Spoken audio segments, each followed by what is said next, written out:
Kanheri islands और बाकी मैक्रोनेशिया 1,50,00,000 साल से भी पुराने हैं।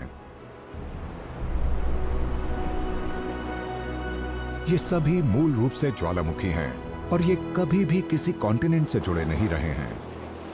ये समुद्र में ही जन्मे थे और हमेशा सबसे अलग थलग और अकेले रहे हैं।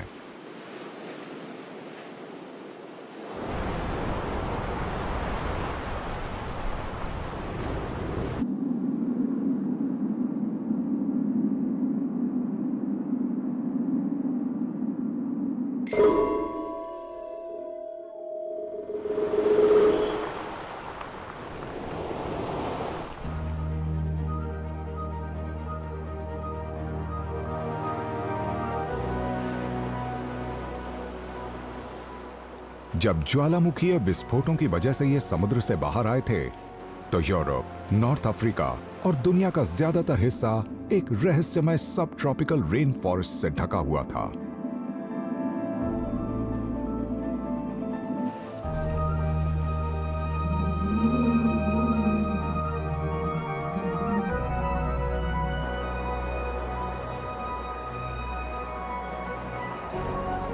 मदीरा, अजोर्स और कनेरी आइलैंड्स जो समुद्र के बीच में थे, तब बस छोटे वोल्केनिक ब्लॉक्स होते थे जिन्हें सूरज तपाता था और हवा, समुद्र और बारिश जिन्हें झंझोड़ती रहती थी। लेकिन जल्दी ही मेनलैंड का 2 करोड़ साल पुराना जंगल इन दूर दराज मौजूद अटलांटिक आइलैंड्स को जीतने वाला था। 1,50,00,000 साल पहले समुद्र की लहरें और जानवर बड़े कॉन्टिनेंट से यहां इत्तेफाक से बीज ले आए। ये कॉन्टिनेंट्स इन द्वीपों के किनारों से काफी दूर थे और इससे जन्म हुआ लॉरेल फॉरेस्ट्स का, जो खोए थे अटलांटिक ओशन की विशालता में।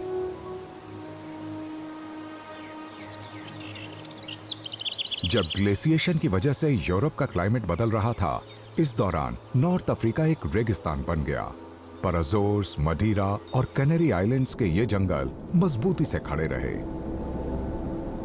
हकीकत यह है कि लॉरेल फॉरेस्ट को एक फॉसिल फॉरेस्ट माना जाता है। यहां पेड़ों की ऐसी 25 किस्में हैं जो पुराने दौर से आज तक यहां मौजूद हैं। ये टर्शियरी पीरियड की झलक देते हैं, यानी उस लैंडस्केप का नजारा जो इस प्लैनेट पर 2 करोड़ साल पहले खूब फल फूल रहा था। पर आखिर किस कारण से ये ना सिर्फ उन द्वीपों पर कायम रह सके, बल्कि इतनी दूर दराज जगहों पर बढ़ते भी रहे? इस सवाल का जवाब छिपा है हवा और समुद्र में।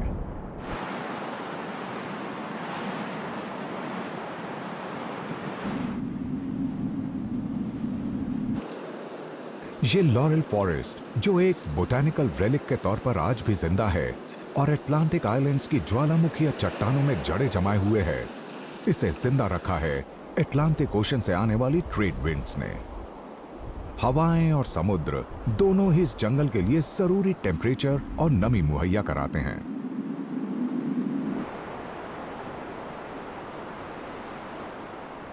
जब नॉर्थ वेस्ट ट्रेड विंड्स समुद्र को पार करती हैं, ये समुद्र की सतह से नमी हासिल करती हैं और उसे अपने साथ ले जाती हैं। लगातार चलने वाली ये हवाएं शीयरवॉटर्स पक्षियों के लिए हवाई हाईवेज जैसी हैं, जो मछलियों और स्क्विड की तलाश में लहरों को छानते रहते हैं।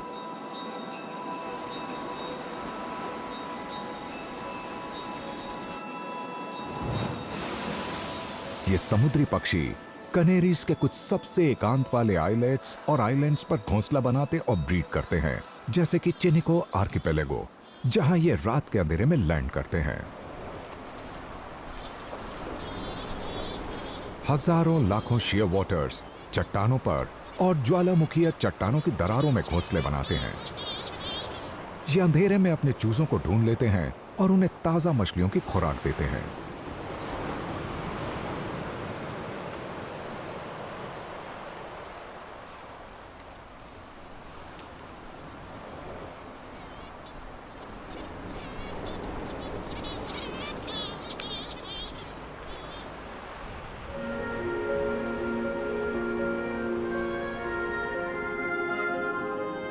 ट्रेड विंड्स की वजह से ये पक्षी समुद्र में और आगे तक भी जाते हैं।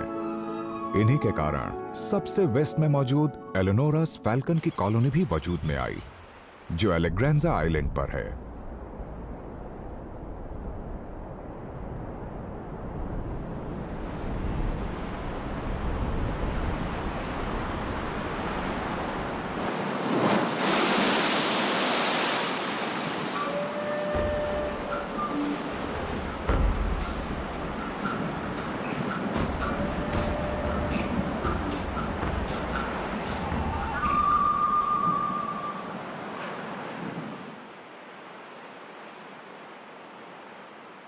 एलेनोरा फैल्कन पेरेंट्स अपने चूजों को उन छोटे माइग्रेट करते परिंदों का शिकार करके खिलाते हैं जो ट्रेड विंड्स के कारण अपने रास्ते से भटक जाते हैं।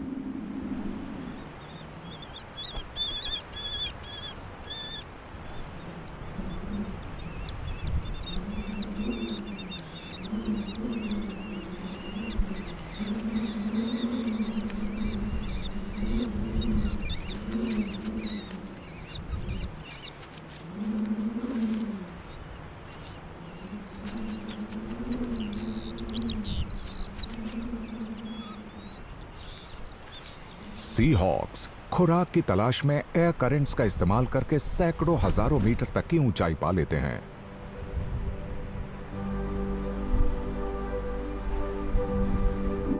जो हवा हॉक को उड़ाए रखती है वही 400 से 1200 मीटर की ऊंचाई पर इन द्वीपों से टकराती है और ये नमी से भरपूर होती है।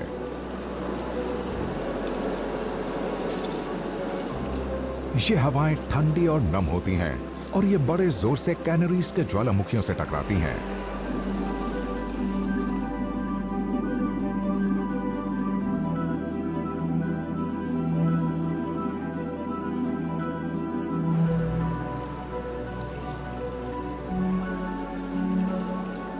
इसी जगह ये हवाएं जमीन को छूती हैं और यही मौजूद है लॉरेल जंगल। यहाँ ह्यूमिडिटी का लेवल होता है करीब 80% और सालाना तापमान 15 से 19 डिग्री के बीच रहता है। लिहाजा इस प्राचीन जंगल के पनपने के लिए हालात बिल्कुल अनुकूल हैं।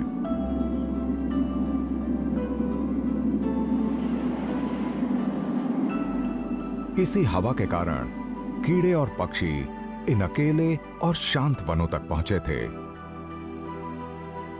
इस एकांत के कारण यहां नई जीव प्रजातियां पनपी।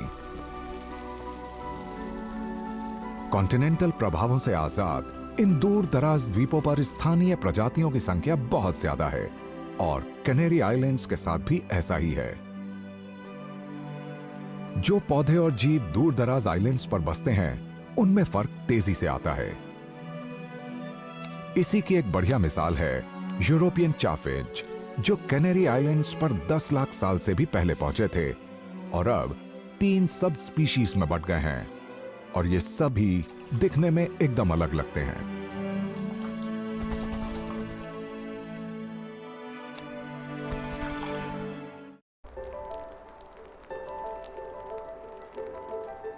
हालांकि ये जंगल ट्रॉपिक्स से अलग है, पर यह ट्रॉपिकल रेन फॉरेस्ट से काफी समानताएं रखता है, जैसे कि इसके पेड़ पौधों की डेंसिटी, जिसके कारण जमीन तक धूप पहुंच ही नहीं पाती।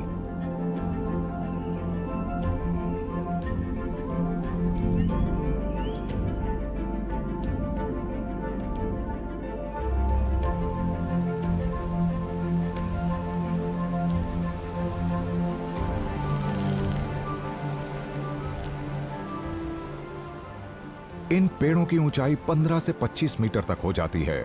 नीचे मौजूद जंगल की जमीन और पेड़ों की टहनियां और तने लिचेंस और मॉसेस से ढके रहते हैं।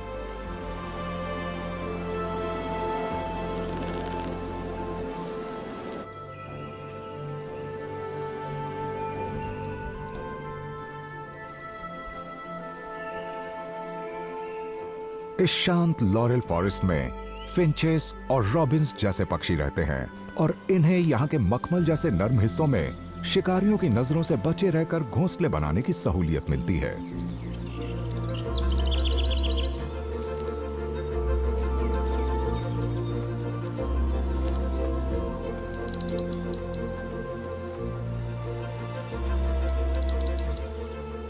ये पक्षी इन लॉरेल फॉरेस्ट में अक्सर बारिश होने के आदी होते हैं। पर एक और ऐसी बारिश होती है जो आसमान से नहीं होती। मॉसेस और लिचेंस के जिस कालीन में रॉबिन्स का आना जाना रहता है, वो भी लॉरेल फॉरेस्ट के लिए एक अहम रोल अदा करते हैं। ये बादलों से नमी को जज्ब कर लेते हैं और इस फिनोमिनन को कहा जाता है हॉरिजॉन्टल रेन।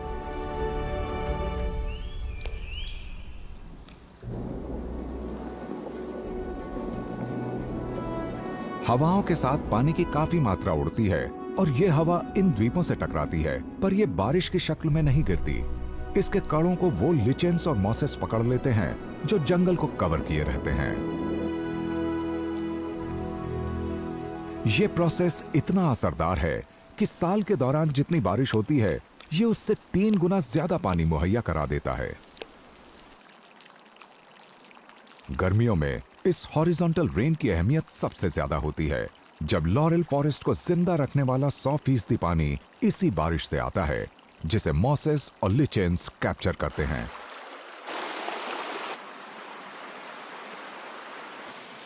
इन मामूली लगने वाले पौधों की बदौलत ऐसी स्ट्रीम्स जिंदा रहती हैं और वो पोखर बने रहते हैं जहां बॉलीज पिजेंस पानी पीते और नहाते हैं। बॉलीज पिजेंस सिर्फ कैनेरी आइलैंड्स के लॉरेल फॉरेस्ट्स में ही मिलते हैं। ये शर्मीले और कम दिखने वाले जीव हैं और ये तभी नजर आते हैं जब ये ऐसे किसी पोखर पर पानी पीने आते हैं जो गर्मियों के सूखे दौर में भी बना रहता है। ये पक्षी इस जंगल से शायद ही निकलते हों। ये यहीं शाखाओं के बीच खाते, ब्रीड करते और छिपे रहते हैं।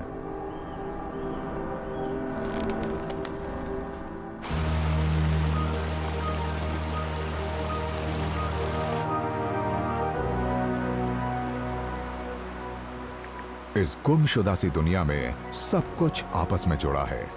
इन हैप्पी आइलैंड्स तक हवा ही सब कुछ लेकर आई थी और यहां पौधों और जानवरों का करीबी रिश्ता है।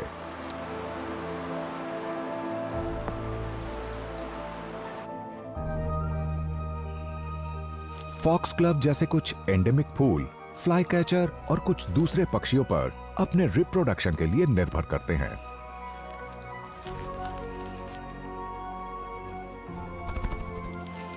नेक्टर की खोज में आते जाते रहने वाले इन पक्षियों के कारण साल दर साल पॉलिनेशन बढ़िया ढंग से होता रहता है।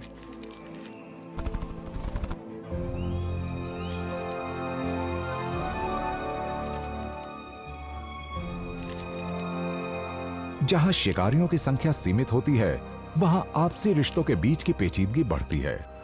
इस जंगल के अलग थलग होने के कारण इसमें मांसाहारी मैमल्स या सांपों का पलड़ा भारी नहीं हो पाया है। यहां पहुंचने वाले इकलौते शिकारी थे पक्षी, और उनकी संख्या भी सीमित है।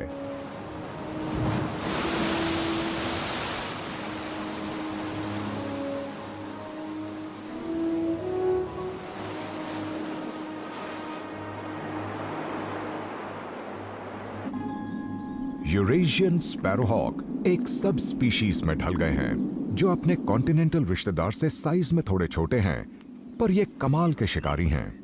स्पैरोहॉक्स जंगल के अंदर ही शिकार करते हैं। ये पेड़ों के बीच उड़ते रहने वाले छोटे पक्षियों का पीछा करते हैं। फ्लाई कैचर्स, ब्लैक बर्ड्स और ब्लू टेट्स इनकी पसंदीदा खुराक हैं। इस साल इनके अंडों से 4 चूजे निकले हैं।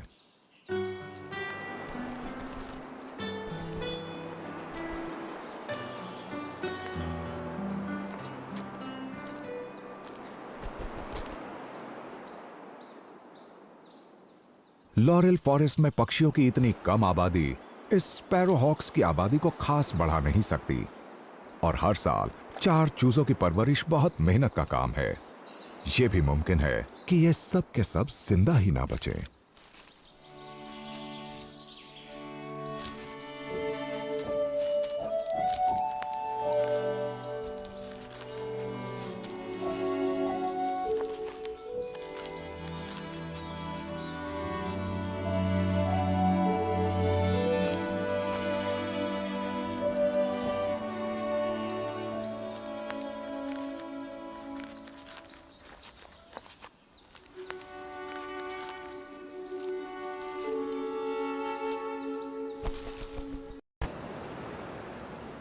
सिर्फ गैराकोनाई आइलैंड पर ही बिना रीढ़ वाले जीवों की करीब 1000 स्पीशीज रहती हैं और इनमें से ज्यादातर लॉरेल फॉरेस्ट में ही हैं।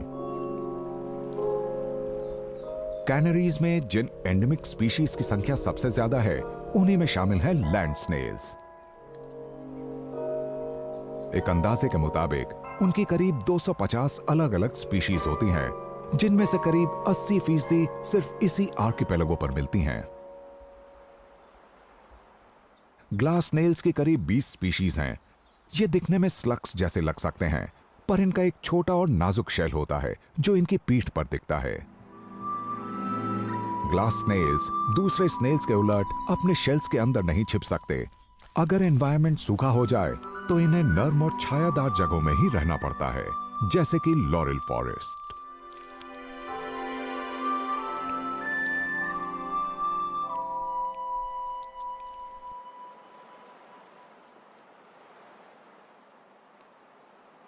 लॉरेल फॉरेस्ट में एक और अनोखा कबूतर रहता है।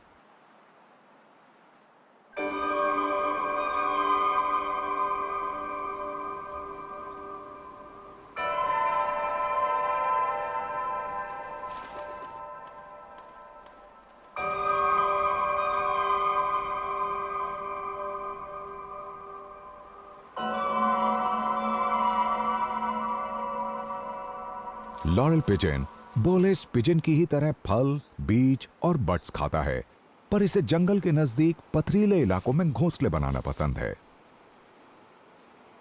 जो पक्षी धुंध वाले इन जंगलों में रहते हैं, इनमें ब्लैक बर्ड्स और 2 एंडेमिक पिजन्स इस जंगल की लगातार बढ़ोतरी के लिए खास अहमियत रखते हैं।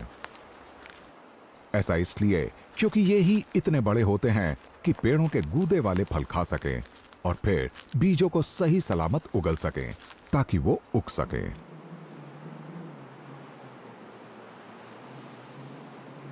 पर लॉरेल फॉरेस्ट में सब कुछ खुशगवार नहीं है।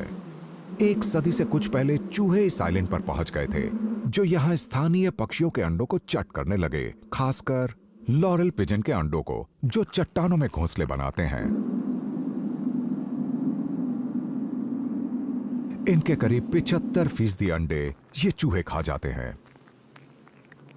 कनेरी आइलैंड बजर्ड भी इन चट्टानों पर कबूतरों के साथ रहते हैं और कुछ हद तक उनके साथ ही हैं। इन आइलैंड्स पर यह अकेला ऐसा बड़ा शिकारी है जो अब यहां रहने वाले चूहों का सफाया करता है।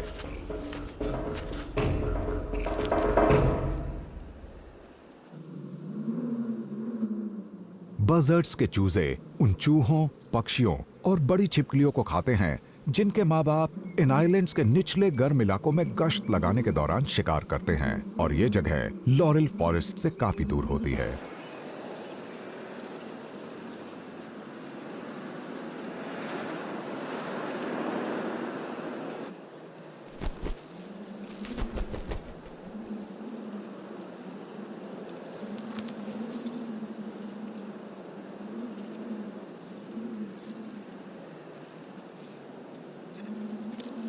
पास ही मौजूद ग्रीन स्वेड माउंटेन पर लॉरेल फॉरेस्ट के नम पेड़ों के बीच स्पैरो हॉक्स इस साल अपने सभी चारों चूजों को बड़ा करने में कामयाब हो गए हैं।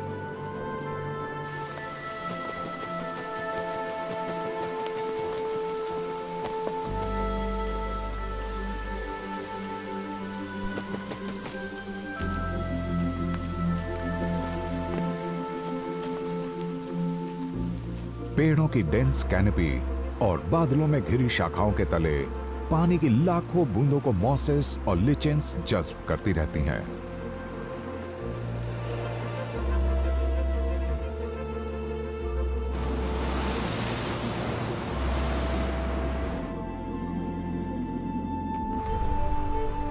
ये उन पेचीदा रिश्तों की कड़ी की सिर्फ शुरुआत है जो अलग अलग हजारों स्पीशीज को आपस में जोड़ती है, और इनमें से कई अनूठी हैं जो 1 करोड़ 50 लाख साल से भी ज्यादा से एक विशाल समुद्र के बीच सबसे अलग थलग रहती आई हैं।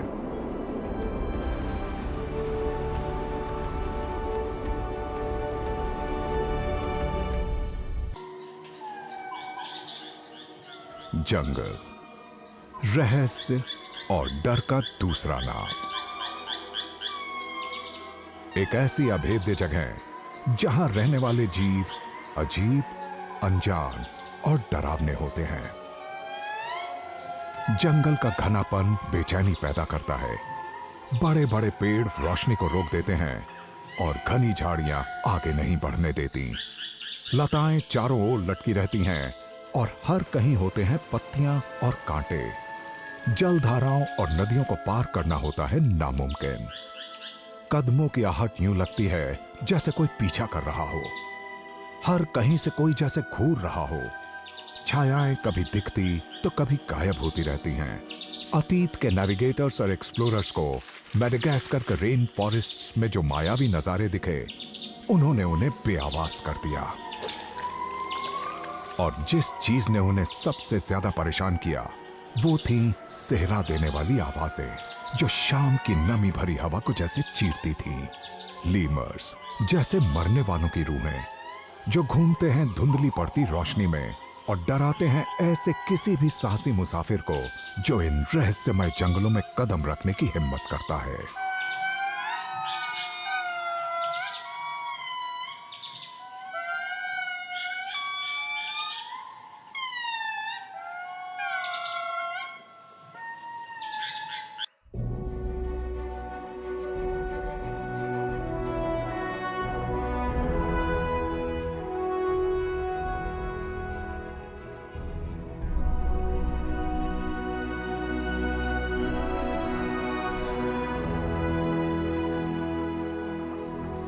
और ये सिर्फ दुनिया के सबसे बड़े द्वीपों में ही शुमार नहीं है। इसकी गिनती सबसे पुरानों में भी होती है। ये करीब 15 करोड़ साल से मेनलैंड से अलग थलग रहा है। यानी ये एक बहुत ही खास जगह है। मेडागास्कर के दूर दराज होने का मतलब है कि यह विशाल इलाका एक अनोखी कुदरती लेबोरेटरी है, जिसमें मौजूद ज्यादातर पौधे और जानवर सिर्फ इस आइलैंड पर ही मिलते हैं। इस आइलैंड के नॉर्थ और ईस्ट में मिलने वाले रेन फॉरेस्ट्स माउंटेन रेंजेस के साथ सटे हैं, जो कोस्ट के साथ मौजूद हैं। कहीं कहीं इनकी ऊंचाई 2500 मीटर से भी ज्यादा है।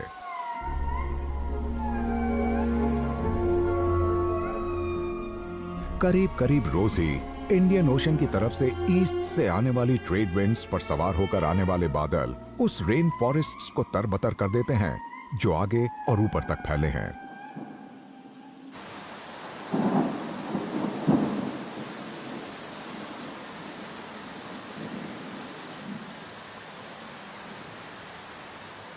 हमारे ग्रह पर इस तरह का और कोई जंगल मौजूद नहीं है। इसके करीब 80% पौधे एंडेमिक हैं और सिर्फ यहीं पर मिलते हैं। सरसरी तौर पर देखने पर यह किसी भी दूसरे जंगल जैसा ही लगता है, पर यहां ना तो बड़े शिकारी हैं और ना ही जहरीले सांप। वो आसपास के कॉन्टिनेंट से यहां कभी नहीं पहुंचे।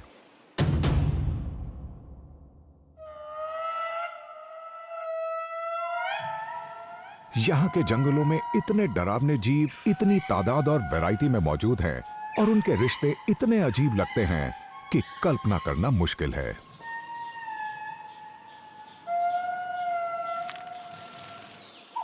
सूरज उगते ही एक जोर की चीख सुनाई देती है और इसके साथ ही कुछ और आवाजें भी आने लगती हैं और फिर तो जैसे एक कमाल का कोरस सुनाई देने लगता है। यहां मौजूद है इनरी या बाबा कोटो की एक आबादी, जो एक नए दिन का स्वागत कर रही है। इनरी रोजाना सुबह सुबह इसी गीत को दोहराते हैं।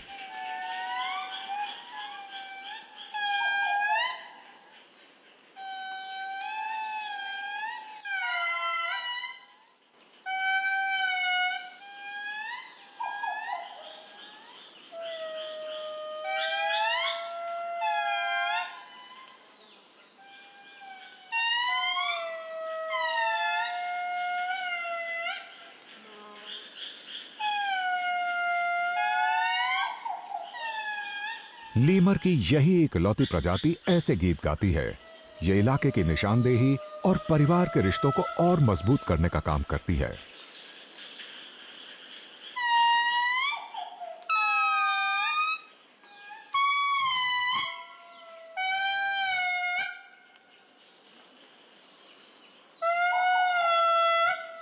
और इनका ये शानदार कोरस 4 किलोमीटर दूर से भी सुना जा सकता है।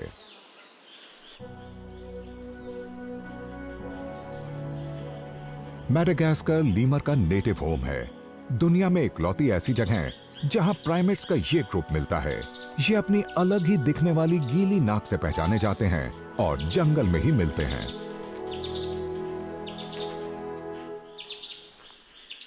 आज दुनिया में लीमर की 100 से भी ज्यादा प्रजातियां हैं और इनमें से ज्यादातर क्रिटिकली एंडेंजर्ड जीवों वाली लिस्ट में हैं।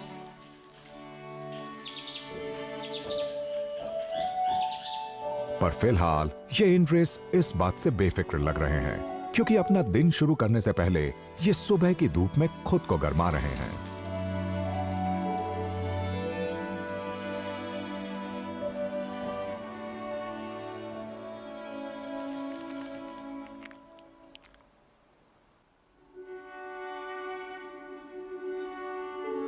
मैडागास्कर ब्लू पिजन्स भी एक ठंडी और नम रात के बाद अपनी सुस्ती मिटाने में लगे हैं। ये शर्मीले पक्षी जंगल के पेड़ों के बीच छोटे ग्रुप्स में बड़ी खामोशी से इधर उधर जाते रहते हैं और कई तरह के फल ढूंढकर उन्हें साबुत ही निकल जाते हैं।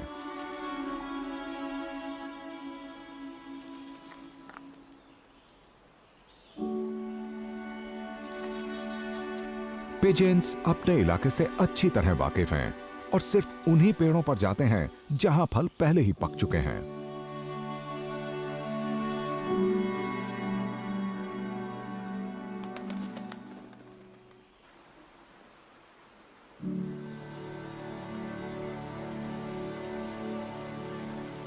पेड़ों की जिन चोटियों पर ये कबूतर अक्सर आते जाते रहते हैं, उनके नीचे कमाल के फर्न्स उगते हैं।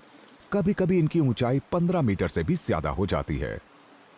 इन जंगलों में मिलने वाली फर्न की वैरायटी कमाल की होती है। इनमें से कुछ तो ऐसे लगते हैं जैसे ये बहुत पुराने अतीत की हों, जैसे कि 36 करोड़ साल पहले के कार्बोनिफेरस पीरियड की। और इस रहस्यमय और आदिम से लगते लैंडस्केप में कुछ जानवर तो एकदम सुकून से जीते हैं।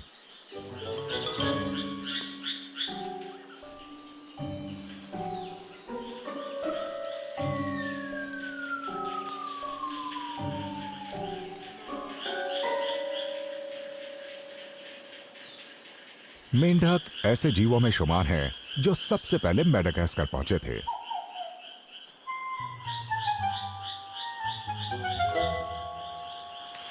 ये इकलौते ऐसे एम्फीबियंस थे जो इस बड़े आइलैंड पर बस पाने में कामयाब हुए। एक अंदाजे के मुताबिक अब यहां पर इनकी करीब 400 प्रजातियां हैं और इनमें से कई तो अभी खोजी जानी बाकी हैं।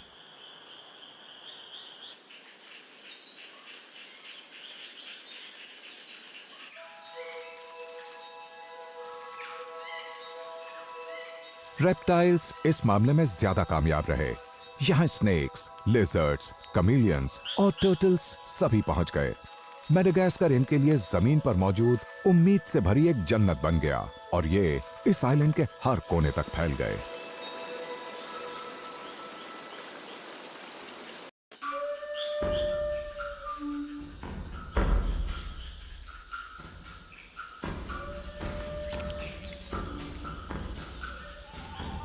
दुनिया में कमीलियन की कुल जितनी प्रजातियां हैं, उनमें से आधी मैडागास्कर में मिलती हैं।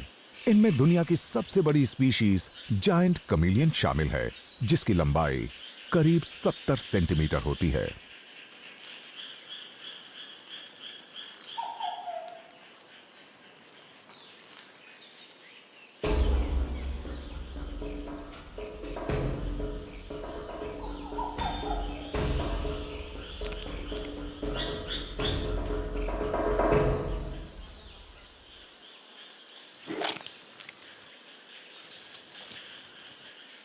यूं तो ये अपनी पूरी जिंदगी ही काफी कीड़ों का शिकार करते हैं, पर वयस्क हो जाने पर तो ये छोटे पक्षियों यहां तक कि मैमल्स को भी खुराक बना लेते हैं।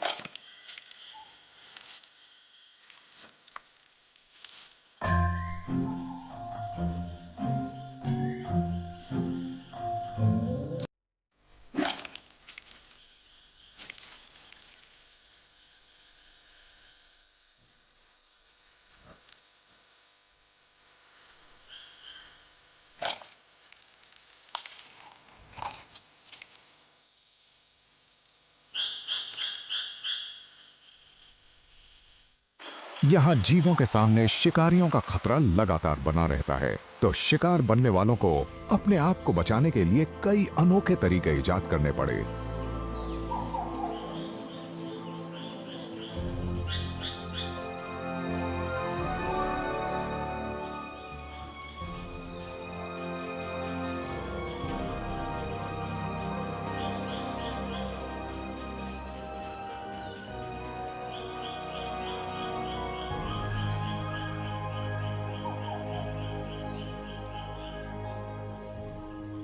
मेडागास्कर के जानवरों के पास खुद को छिपाने के लिए सबसे अच्छे जुगाड़ हैं।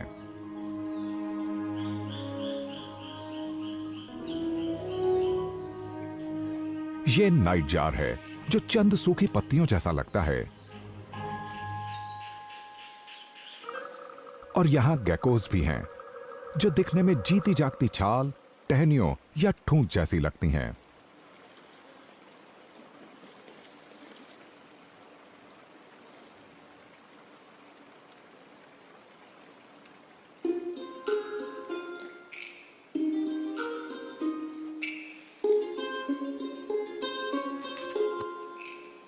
यानी यहां रहने वाले जीव खुद को छिपाने में माहिर हैं।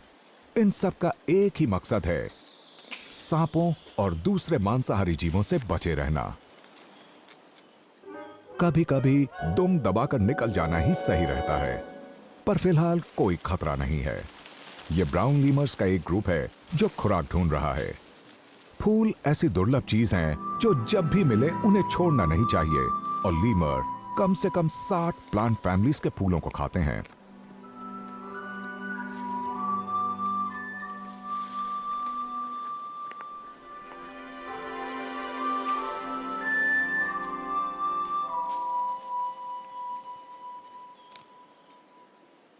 छोटे सांपों से लीमर्स को कोई खतरा नहीं होता, पर मेडागास्कन बोआ को देखकर तो इस जंगल के हर जानवर के दिल में खौफ समा जाता है।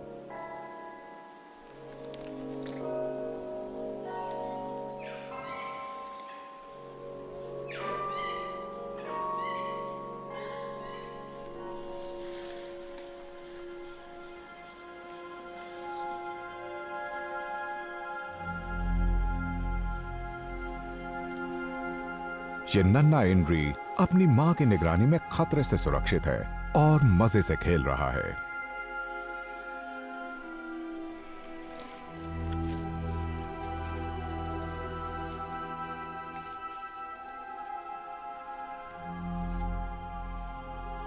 फिलहाल ये ज्यादा दूर नहीं जाएगा। जिंदगी के पहले 8 महीने इन दोनों का रिश्ता बहुत ही करीबी रहेगा।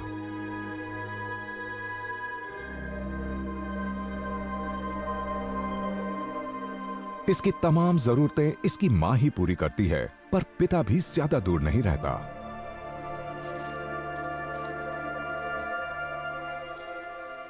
इंड्रीज मोनोगैमस यानी एक साथी के साथ जिंदगी बिताते हैं, और पार्टनर्स का रिश्ता बहुत मजबूत होता है, जिससे ये खतरे का सामना मिलकर कर पाते हैं।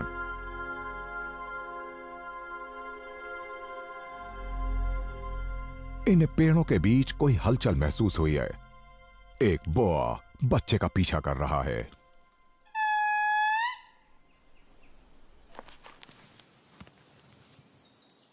एक अलार्म कॉल सुनकर झुंड सावधान हो जाता है और बच्चा अपनी मां की गोद में दुबक जाता है।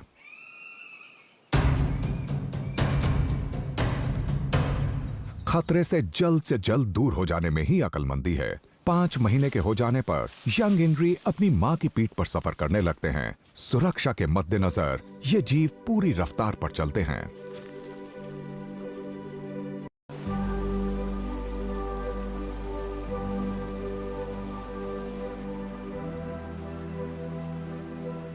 मेडागास्कर के जंगल छिपने के लिए कई शांत जगह मुहैया कराते हैं। इनमें से कुछ सबसे अजीब हैं, जैसे जायंट बैम्बू के झुरमुट। ये स्पीशीज इतनी ऊंची हो जाती है कि इसके तने मुड़कर बड़ी बड़ी कुदरती मेहराबें बन जाती हैं। साल के कुछ खास दिनों में जायंट बैम्बू एक दिन में 4 सेंटीमीटर तक बढ़ जाता है। इसकी पत्तियों और कोंपलों में साइनाइड होता है, पर गोल्डन बैम्बू लीमर इन्हें बिना किसी दिक्कत के खा सकते हैं।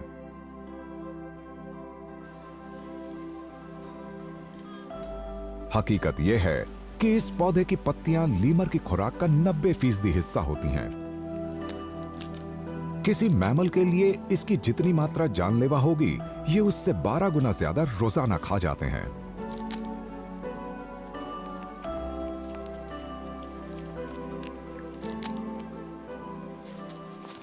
छोटे से कलामा कमीलियन को देख पाना काफी मुश्किल होता है।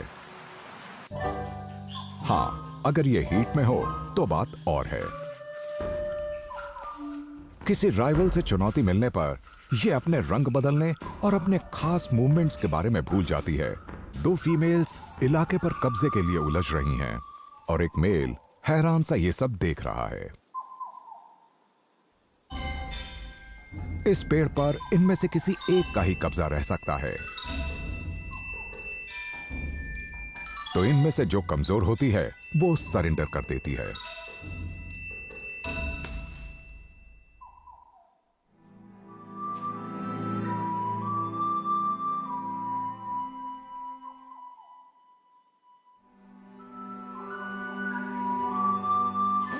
पर इलाके को जीतने वाली फीमेल अब भी इस मेल की लुभाने वाली हरकतों के जाल में नहीं फंसने वाली, और मेल को भी तब तक दूर ही रहना होगा जब तक फीमेल मिलन के मूड में नहीं आ जाती। इंड्रेस नजदीक हैं। ये ज्यादा दूर तक नहीं जाते हैं। ये एक दिन में सिर्फ 300 से 700 मीटर ही सफर करते हैं, और यह निर्भर करता है सीजन और खाने की बहुतायत पर। जंगल में हमेशा फल नहीं मिलते हैं, पर पत्तियों की कभी कमी नहीं पड़ती, और ये बहुत तरह के कीड़ों के लिए भी बेशकीमती होती हैं।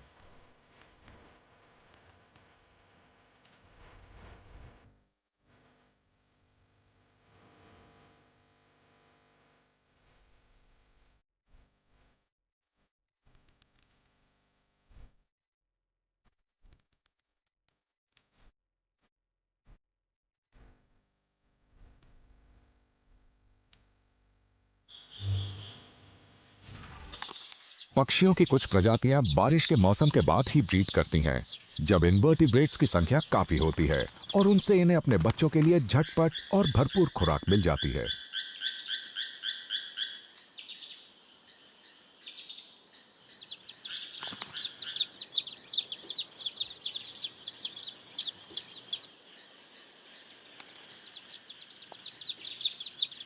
माता पिता दोनों ही अपने बच्चों की भूख मिटाने के लिए बारी बारी से काम करते हैं। टीम वर्क के जरिए यह थकाने वाला काम मुमकिन हो पाता है।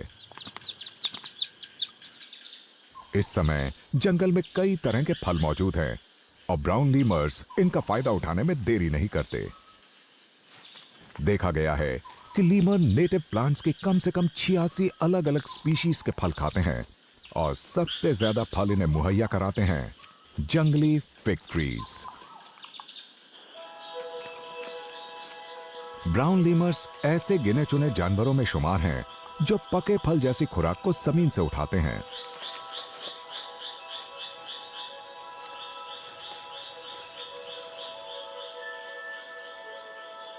जंगल की जमीन पर खूब गहमा गहमी है।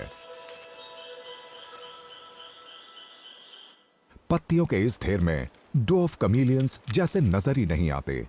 इनका कैमोफ्लाज इन्हें रिंग टेल मंगूस जैसे मांसाहारी शिकारियों से बचाता है।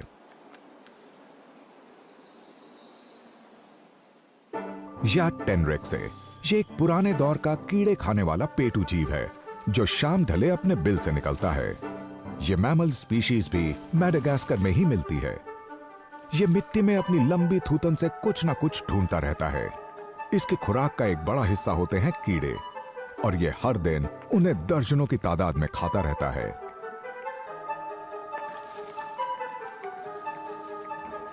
और इन छोटे जानवरों, कीड़ों, कमीलियंस और टेनरेक्स का शिकार करता है मंगूस।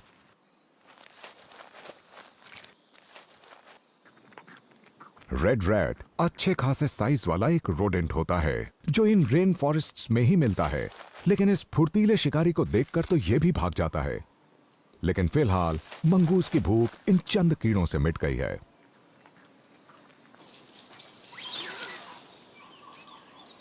इंड्री पेड़ों में ऊंचाई पर बैठे हुए ये सब देख रहा है, पर इसके लिए चिंता की कोई बात नहीं है। हालांकि मंगूस आसानी से पेड़ों की चोटियों तक पहुंच सकता है, पर इंड्री इसके लिहाज से ज्यादा ही बड़ा शिकार है। इंड्री की फैमिली ने पेड़ों की चोटियों पर रात गुजारने के लिए सुरक्षित जगह की तलाश शुरू कर दी है और इस जगह की जमीन से ऊंचाई है 30 मीटर से भी ज्यादा।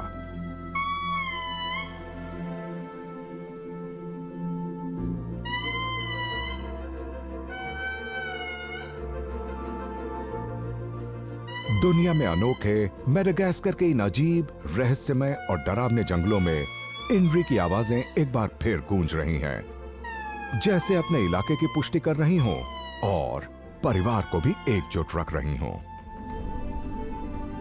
इनकी डराने वाली चीखें एक बार फिर जंगल की खामोशी को तोड़ रही हैं और इन्हें सुनने वालों को याद दिला रही हैं जंगल के इन प्रेतों का किस्सा।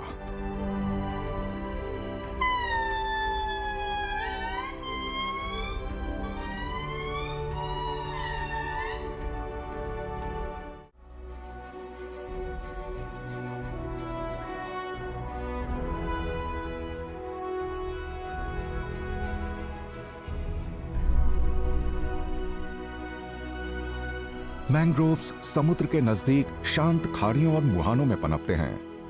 ये एक बहुत ही अजीब तरह के जंगली इलाके हैं जहां ज्यादातर पेड़ पौधे पनप नहीं सकते। इस बात पर यकीन करना मुश्किल लगता है कि मैंग्रोव के पेड़ समुद्र के खारे पानी में भी रह सकते हैं। बहुत कम जमीनी पौधे ही इस माहौल में सरवाइव कर सकते हैं, लेकिन मैंग्रोव ने खुद को ऐसे अनोखे ढंग से ढाला है कि ये सिर्फ जिंदा ही नहीं रहते और भी कुछ कमाल करते हैं। हम ये कह सकते हैं कि मैंग्रोव एक एम्फीबियन फॉरेस्ट है जो ज्वार के चढ़ने और उतरने के हिसाब से बखूबी ढला हुआ है।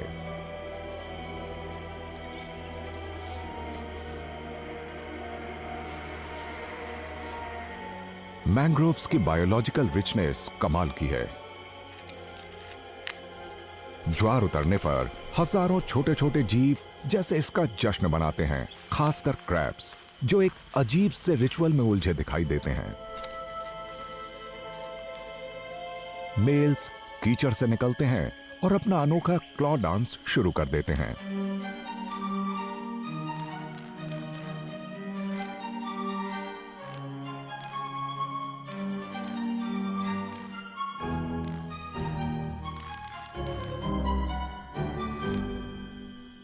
इस तरह ये अपने इलाके की निशानदेही करते हैं और किसी साथी को आकर्षित भी करते हैं। फिडलर क्रैब्स के मामले में यह साफ है कि साइज मायने रखता है। सबसे बड़े क्लॉ वाले मेल के अपने इलाके को कायम रखने और रिप्रोड्यूस करने की गुंजाइश ज्यादा होती है, लेकिन हमेशा साइज के दिखावे से ही बात नहीं बनती। मेल क्रैब्स कभी कभी अपनी ताकत का दिखावा कुछ इस तरह भी करते हैं, ये तय करने के लिए कि यहां किसका दबदबा है।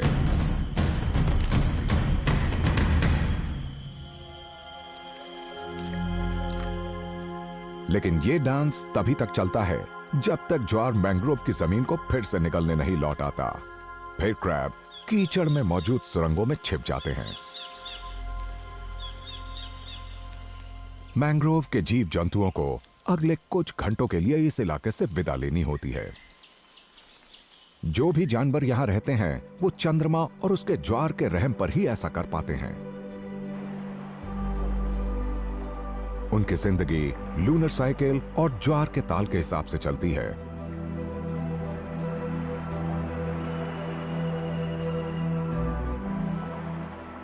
मैंग्रोव्स के कुछ खास निवासी टाइड और गर्मी के घटने के इंतजार में जमीनी हिस्से पर शरण लेते हैं।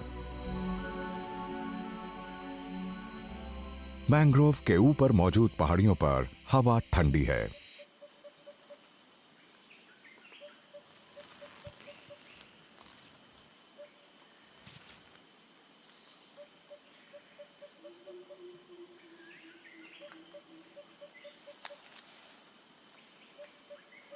प्रोबोसिस मंकीज का ज्यादातर समय पेड़ों की डालियों में ऊँघते हुए बीतता है।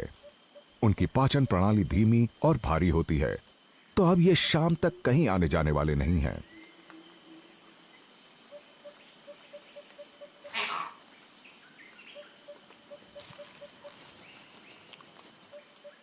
इनसे थोड़ी ही दूर निचली डालियों पर क्रैब खाने वाले या लॉन्ग टेल मकैक्स भी आराम कर रहे हैं।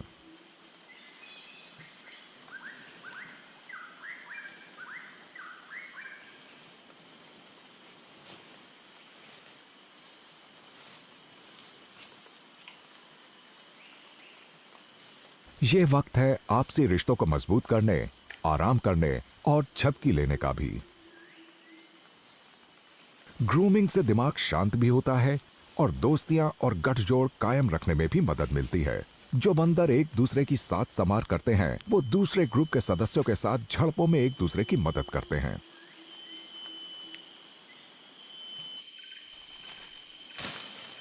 दिखने में शानदार और फुर्तीले लंगूर या लटंग्स भी मैंग्रोव के नजदीक ही जंगल में आराम कर रहे हैं। ये बच्चों की भूख मिटाने का सबसे अच्छा समय है।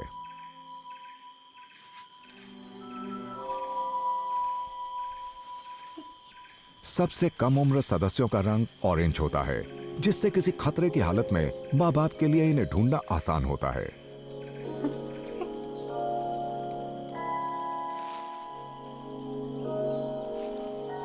लेकिन 5 महीने के होते होते ये ज्यादा आत्मनिर्भर हो जाते हैं और इनका रंग भी इनके मां बाप की ही तरह और गहरा हो जाता है। मैंग्रोव्स में फिलहाल ज्वार है, तो सिर्फ पक्षी और कीड़े ही अपनी आम गतिविधियां जारी रख सकते हैं।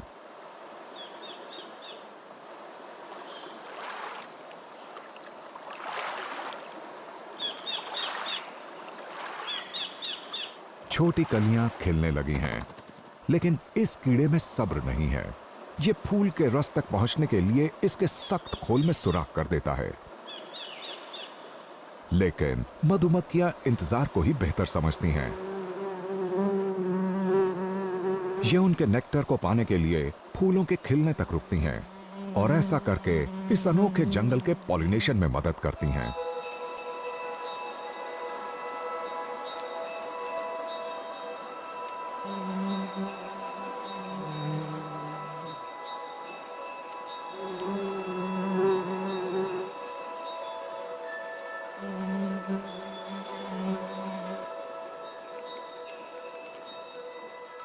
इनकी कोशिशों की बदौलत मैंग्रोव्स के फल समुद्र के कुछ नए इलाके हासिल कर लेंगे।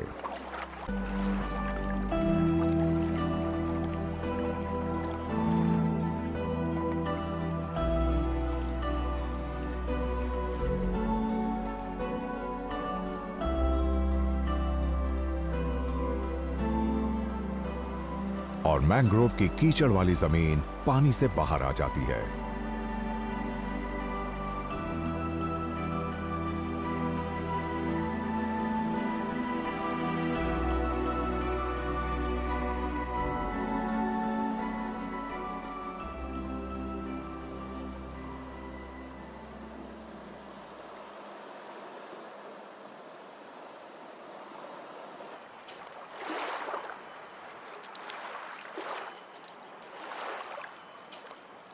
पानी के किनारे पर बड़े ही अनोखे अंदाज में दुनिया की एक बहुत अनोखी मछली खेल रही है। ये पानी में कम और उससे बाहर अपना ज्यादा समय बिताती है। ये है मड स्किपर। इस रहस्यमय जंगल में हर चीज एक विरोधाभास मालूम होती है। पेड़ों की जड़ें हवा में उठी हैं और मछलियां पानी से बाहर रहती हैं।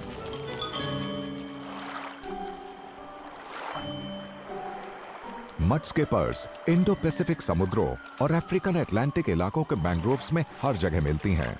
इनका हैबिटेट है वो कीचड़ जो मैंग्रोव के पेड़ों की जड़ों को उनकी जगह टिकाए रखता है। ये चलने फिरने के लिए पेक्टोरल फिन्स के अपने 2 जोड़ों का इस्तेमाल करती हैं, जो इनके पैरों की तरह ढल गए हैं। इन फिन्स में बड़े मजबूत मसल्स होते हैं जो इन्हें जड़ों पर चढ़ने और जमीन पर तेजी से इधर उधर जाने में मदद करते हैं।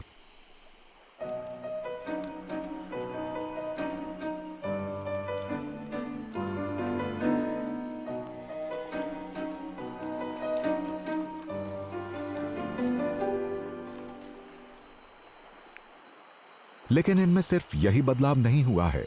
इनकी बड़ी बड़ी बाहर को निकली मोबाइल आंखें हैं और मछलियों में अक्सर ऐसी आंखें नहीं मिलती। आंखें सिर के ऊपर होने की वजह से विजन भी टेरेस्ट्रियल वर्टिब्रेट जैसा मिलता है और ये पानी के अंदर और बाहर बखूबी देख सकती हैं। मड स्किपर्स के शरीर में पानी को जज्ब करने के लिए त्वचा की खास परतें होती हैं। समुद्र से बाहर आने पर ये बीच बीच में अपनी आंखों को सिकोड़ते हैं ताकि इन परतों में जमा पानी से उन्हें नम कर सके।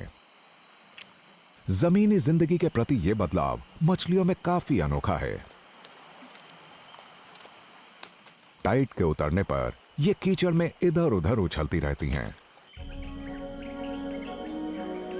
इस बीच आसमान से गिरी चंद बूंदें इनके लिए किसी तूफान का शक पैदा करती हैं। लेकिन नहीं, ये प्रोबोसिस मंकीज का पेशाब है, क्योंकि वो झपकी लेने के बाद ऐसा करते हैं।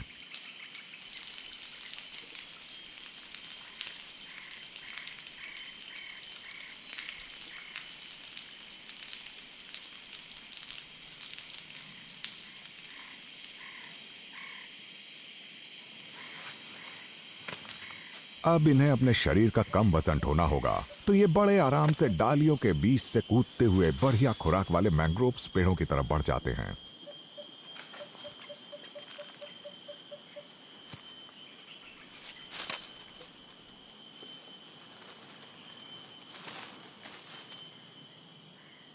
पर भारी वजन वाले मेल्स अपने विशाल पेट की वजह से ऐसा करने से पहले 2 बार सोचेंगे।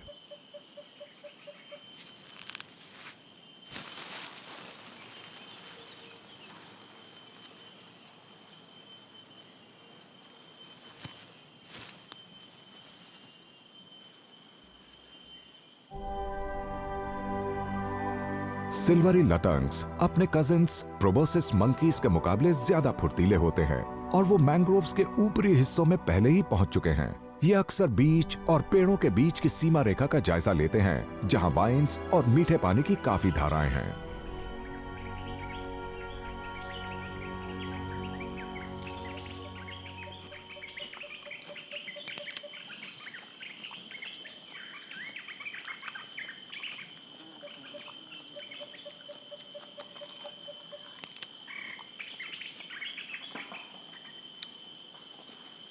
ये सिल्वर लीफ मंकीज पेड़ पौधे खाते हैं, खासकर मैंग्रोव की पत्तियां और फाइबर वाले दूसरे पौधे, लेकिन साथ ही ये फल, बीज और फूल भी खाते हैं।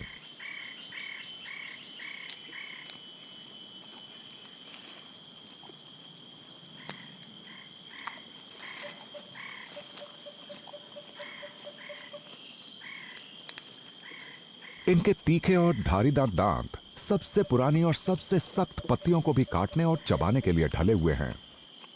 इन बदलावों की बदौलत ये ऐसे जंगलों में रह सकते हैं जहां लंगूरों की दूसरी प्रजातियां नहीं रह पाएंगी, क्योंकि वो इस तरह की खुराक नहीं खा सकती। लिहाजा इन्हें बंदरों की मिलती जुलती प्रजातियों से सीधा मुकाबला नहीं झेलना पड़ता।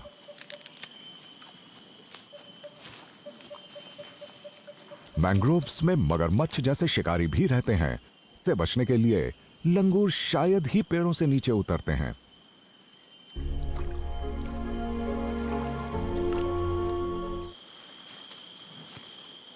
लेकिन मैंग्रोव की खारी पत्तियों की दावत उड़ाने के बाद पानी पीने का मजा अलग ही है। और कुछ इस काम के लिए काफी जोखिम उठाने को भी तैयार दिखते हैं।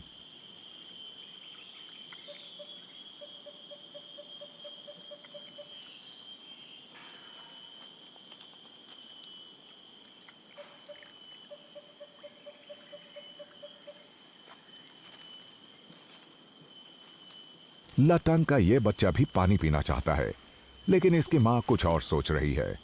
इसे फौरन कुछ खाना होगा ताकि अपने बच्चे के लिए ये दूध प्रोड्यूस कर सके, तो फिलहाल बच्चे को इंतजार करना होगा।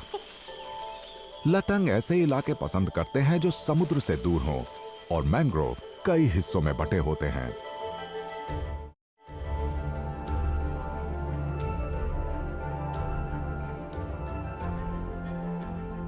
इनकी ऊपर की उठी जड़ों की बनावट पेचीदा होने के कारण पूरी दुनिया में मैंग्रोव की सिर्फ 54 किस्में ही ऐसी हैं जो कोस्ट्स के आसपास पाई जाती हैं, नमक को झेल पाने की अपनी अलग अलग काबिलियत के कारण।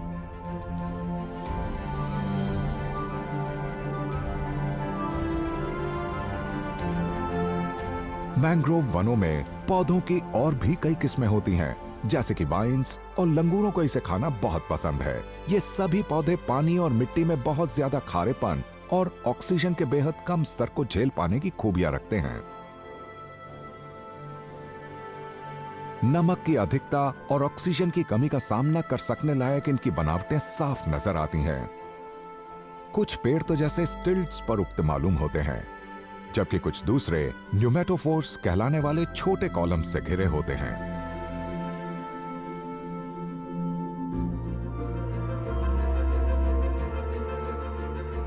बाहर को निकली अपनी इन खास तरह की जड़ों के जरिए मैंग्रोव पेड़ कीचड़ और पानी से हवा हासिल कर लेते हैं। इन न्यूमेटोफोर्स की सतह लेंटिसेल से ढकी होती है, यानी ऐसे सुराख जो अपने स्पॉन्जी टिश्यूज के जरिए हवा को अंदर लेते हैं।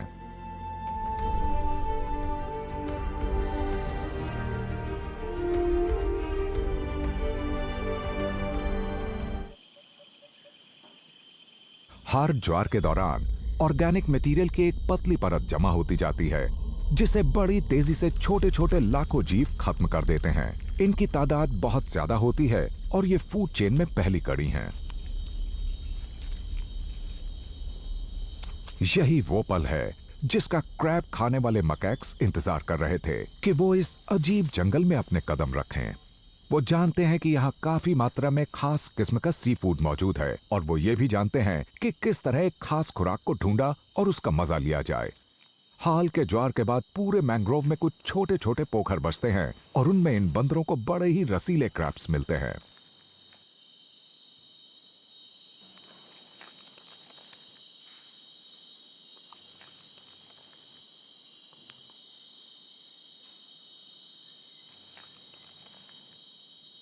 मकैक्स जब भी खुराक की तलाश में इस दलदली इलाके में जाते हैं, वो अपने माहौल से जुड़े नए नए राज खोलते जाते हैं।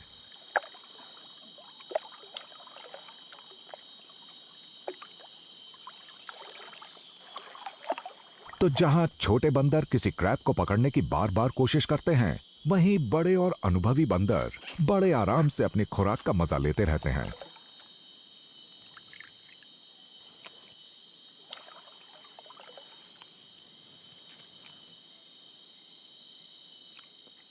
इनका यह सफर कामयाब रहा है, लेकिन ऐसा लगता है जैसे वापस लौट रहा सागर हर चीज को डुबोना चाहता हो। तो अब वापसी का वक्त है। बढ़ता हुआ ज्वार न सिर्फ बड़े जानवरों को यहां से खदेड़ता है, बल्कि हर्मिट क्रैब्स को भी अब मैंग्रोव के सबसे ऊंचे इलाकों की तरफ जाना होगा। ये तो पेड़ों की डालियों और जड़ों पर भी चढ़ जाते हैं।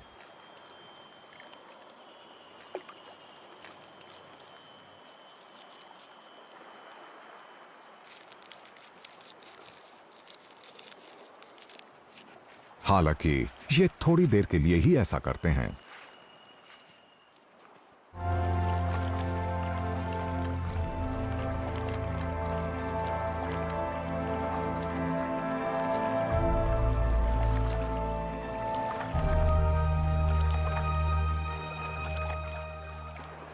मड स्किपर्स बड़ी संख्या में इस ज्वार की लय को फॉलो करती हैं, लेकिन फिलहाल वो उन छोटी लहरों के बीच कुछ खाने के लिए इकट्ठा हो जाती हैं जिनमें ज्यादा ताकत नहीं है। ये मैंग्रोव के सबसे ऊंचे हिस्से में इकट्ठा होती हैं, क्योंकि ज्वार इससे आगे नहीं बढ़ता।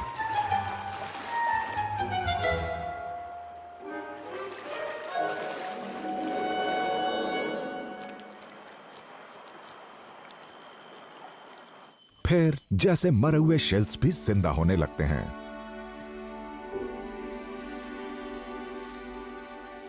कीचड़ पर अब जैसे हर्मिट क्रैब्स का कब्जा हो जाता है। अपने इस उधार के घर की सुरक्षा में अब ये ज्वार के उतरने के बाद बचे ऑर्गेनिक मलबे की तलाश करते हैं। कुछ की किस्मत साथ देती है और इन्हें खाने के लिए मछली मिल जाती है।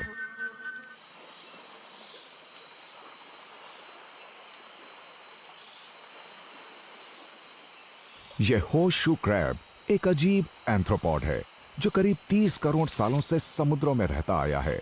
यह ज्वार उतरने के समय यहां फंस गया था, और अगर यह जल्दी ही यहां से नहीं निकला तो यह मैंग्रोव के एक निवासी की खुराक का हिस्सा बन जाएगा। यह एक ऐसी लजीज खुराक है जो बहुत दुर्लभ ही नसीब होती है। शाम को बियर्डेड पिग्स भी मैंग्रोव के बीचेस को छानेंगे, जैसा कि हर्मिट क्रैब्स ने किया है। शायद इनमें से किसी एक को लजीज प्रोस्टेट हॉर्सशू क्रैब मिल जाए। क्रैब खाने वाले मकैक्स भी शाम ढले बीच पर घूमते रहते हैं। मैंग्रोव के पास हमेशा इन्हें देने के लिए कुछ ना कुछ नया होता है और उन्हें हॉर्सशू क्रैब मिल जाता है। ये रुतबे का बड़ा ध्यान रखते हैं और सबसे ताकतवर फीमेल्स ही सबसे पहले खाती हैं। छोटों को बचे खुचे निवालों से ही संतुष्ट रहना पड़ेगा।